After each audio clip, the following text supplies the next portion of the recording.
विघ्नहर्ता शुभ नाम है मंगल का अवतार। जहाँ गणेश विराजे पूरी हर हो पुकार। पौष मास की पावन बेला संकष्टी शुभ तिथि जो, सुनता यह कथा सदा कटे विपद की रीति। आप सभी को संकट चतुर्थी की हार्दिक शुभकामनाएं। पौष मास की संकट चतुर्थी का यह पावन दिन गणपति बप्पा की आराधना और उनकी कृपा प्राप्त करने का अनमोल अवसर है। जो भी भक्त सच्चे मन से आज की इस कथा का श्रवण करता है, गणपति बप्पा की कृपा से उसके जीवन से सभी कष्ट, सभी बाधाएं समाप्त हो जाती हैं। भगवान गणेश जी की कृपा से जीवन में सुख, शांति और सफलता का संचार होता है। आइए अब भक्ति भाव से आज की इस कथा का शुभारंभ करते हैं।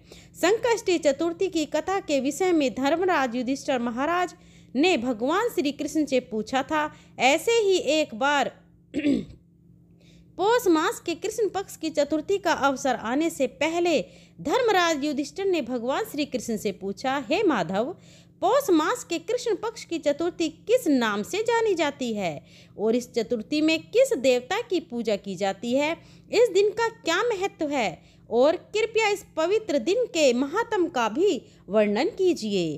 तब धर्मराज युधिष्ठिर को भगवान श्री कृष्ण ने एक कथा का श्रवण कराया था, जिसमें कैलाश पर्वत पर विराजमान देवी पार्वती जी ने स्वयं भगवान श्री गणेश जी से संकट चतुर्थी के महात्म के विषय में पूछा था। देवी पार्वती जी ने भगवान श्री गणेश जी से पूछा, हे पुत्र, पौष मास में किस गणेश की पूजा किस तरह से करनी चाहिए और उस दिन क्या भोजन करना चाहिए, उसे आप संक्षेप में बतलाइए। तब विघ्नहर्ता श्री गणेश जी ने कहा, हे महादेवी, पौष मास की चतुर्थी विघ्न विनाश होती है। उसमें लंबोदर नामक गणेश जी की पूजा करके भोजन के रूप में केवल गोमूत्र ही पीना चाहिए। व्रती को पहले ही की संकट विधि से पूजन करना चाहिए, अर्थात दिन भर शांत भाव से निराहार रहकर व्रत करें, दिन में न सोएं, ब्रह्मचर्य का पालन करें, रात्रि में पूजन के बाद ब्राह्मण भोजन कराएं, दूध से बनी खीर में शुद्ध घी मिलाकर गणपति मंत्र से हवन करें तो वह शासक को भी अपने वशीभूत कर सकता है। इस संबंध में हम आपको एक प्राचीन कथा सुनाते हैं। एक बार राक्षस राज रावण ने सभी देवताओं को जीतकर मदान होकर संध्या कर रहे बाली को पीछे से कसकर पकड़ लिया। बलशाली बाली रावण को अपनी काख में दबाए हुए आकाश मार्ग द्वारा किष्किंधापुरी में आया और उस बंदी रावण को अपने पुत्र अंगद के लिए खिलौने के रूप में दे दिया। रावण के गले में रस्सी बांधकर अंगद ने उसे नगर में घुमाना शुरू कर दिया। विश्व विजय रावण की ऐसी दशा देखकर सभी नगरवासियों ने अट्टहास किया। जनता कहने लगी, अरे देखो तो सही, यह विश्व विजेता रावण आज राजकुमार द्वारा सड़कों पर घुमाया जा रहा है। पूर्ववासियों की बात से लज्जित होकर रावण लंबी लंबी सांसें भरने लगा। उसका सर्प चूर हो गया।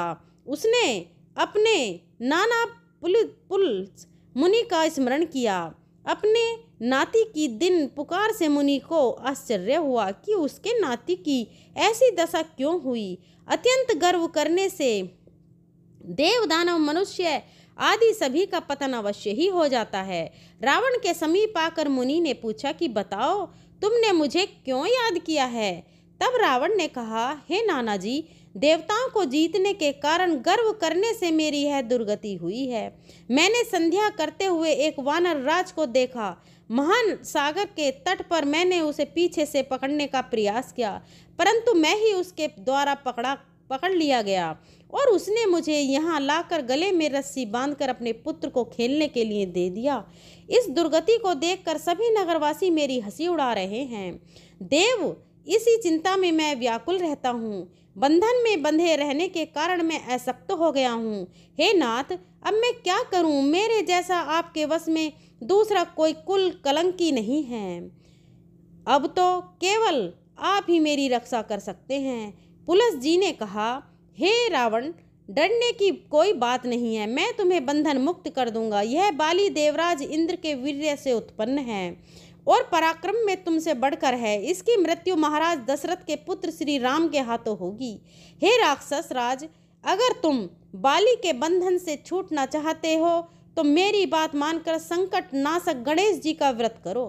प्राचीन काल में व्रतासुर की हत्या के प्रायश्चित स्वरूप इंद्रा ने इस व्रत को किया था, इसलिए तुम भी इस संकट नाशक व्रत को करो और बहुत शीघ्र इस व्रत के पुण्य प्रभाव से तुम्हारा कलेश दूर हो जाएगा। इस प्रकार आदेश देकर ब्रह्मा ऋषि वन में चले गए और इधर रावण ने सम मुनि के बताए विधान अनुसार व्रत का अनुष्ठान किया। गणेश जी कहते हैं, हे देवी, इस व्रत के प्रभाव से रावण तत्काल ही बंधन मुक्त हो गया और सुख पूर्वक अपना राज्य करने लगा। भगवान श्री कृष्ण धर्मराज युधिष्ठिर से कहते हैं, हे युधिष्ठिर महाराज, अब आप भी इस व्रत को कीजिए। इस व्रत के प्रभाव से युद्ध में समस्त शत्रुओं का संहार करके आप अपने उत्तम राज्य को प्राप्त करोगे। श्री कृष्ण की बात सुनकर युधिष्ठिर महाराज ने विधि पूर्वक पौष कृष्ण चतुर्थी व्रत किया और इस व्रत के प्रभाव से उन्होंने अपने राज्य को पुनः प्राप्त कर लिया।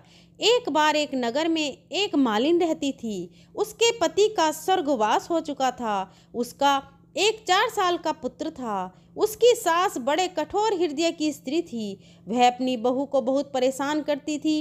एक दिन सास ने अपनी बहू और पोते को घर से निकाल दिया। वे दोनों रोते हुए चलते चलते एक जंगल में जा पहुँचे। वहाँ एक बड़े पेड़ के नीचे बैठ गए। वहाँ से थोड़ी ही दूर पर गणेश जी का एक मंदिर था। वहाँ पर लोग गणेश जी के दर्शन करने आते थे।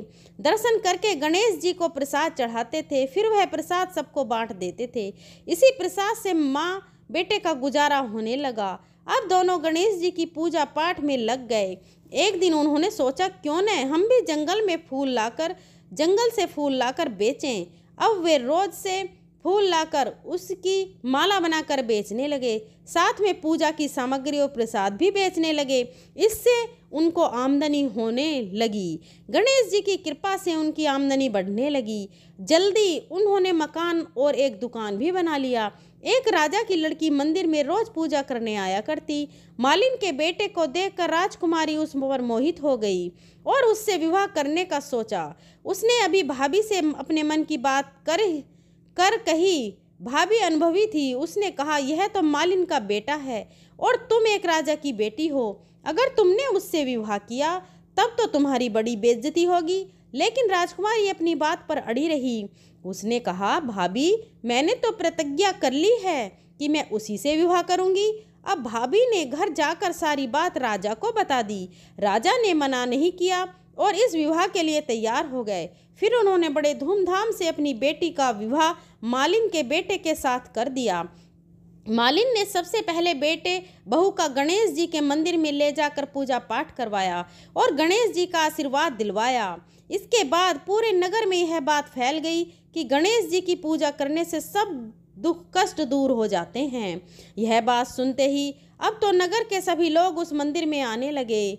मालिन और उसके बेटे की बिक्री और भी बढ़ गई। उधर उसकी सास के बुरे दिन आ गए। अन्नदाता उससे रूठ गए। अब वह भूख को मरने लगी। एक दिन रोती धोती वह भी गणेश जी के उसी मंदिर में आ पहुंची। पहुंचकर वह मालिन के बेटे से कहने लगी, मैं भूखी हूँ, मुझे रोटी कपड़ा दे दो, इसके बदले मैं तुम्हारा सारा काम कर दूंगी। लड़के को दया आ गई और उसे काम पर रख लिया। उसने अपनी दादी को नहीं पहचाना। जब मालिन घर पर आई तो उसने अपनी सास को पहचान लिया। तब वह सास से बोली, सासू जी, आप यहाँ कैसे? सास ने पोते की तरफ इशारा करके कहा कि मेरी इस सेठ के यहाँ नौकरी लग गई है।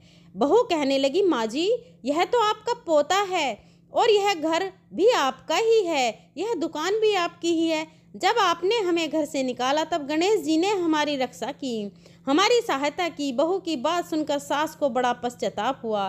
फिर बोली, मेरी करनी तो मैंने भोग ली। वह बोली, सासू जी, अब आप हमारे यहाँ रहो और अपने पोते का सुख देखो। हे गणेश जी महाराज, जैसा सुख आपने मालिन को दिया वैसा ही सबको देना। प्रेम से बोलिए, विघ्न विनाशक गणेश जी की जय। संकट मोचन गणेशपति महाराज की जय। अब सुनते हैं गणेश जी की आरती। जय गणेश जय गणेश जय गणेश देवा, माता जाकी पार्वती पिता महादेवा। एक दंत दयावंत चार भुजाधारी, मस्तक पर सिंदूर सोहे मूसे की सवारी।